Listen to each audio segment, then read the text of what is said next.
যদি কখনো হঠাৎ করে হারিয়ে যাই, কেউ কি খুঁজবে? হয়তো না। যদি আমার আইডিতে হঠাৎ করে পোস্ট করা না হয়, কেউ কি মিস করবে? হয়তো না। ইনবক্স হয়তো মেসেজ আসবে, সিন হবে না, রিপ্লাই পাবে না, পড়ে থাকবো ওইভাবেই। কেউ কেউ হয়তো অপেক্ষা করবে, এই বুঝি আসলো অনলাইনে। আবার কেউ কেউ তো টেরই পাবে না যে কেউ একজন হারিয়ে গেছে। হঠাৎ কারো একটা সময় হয়তো মনে পড়বে যে কে জানি আর নেই।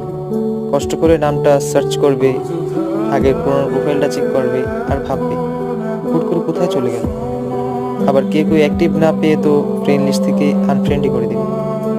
যখন আমি থাকবো না, আমার স্মৃতিগুলি কি কারো মনে পড়বে? হয়তো না। আবার হয়তো হ্যাঁ। তবে হারাতে হবে, হারাতে হয়। কেউ আয়োজন করে হারায়, কেউ হুট করে হারায়। আমি না হয় হুট করেই হারিয়ে যাব।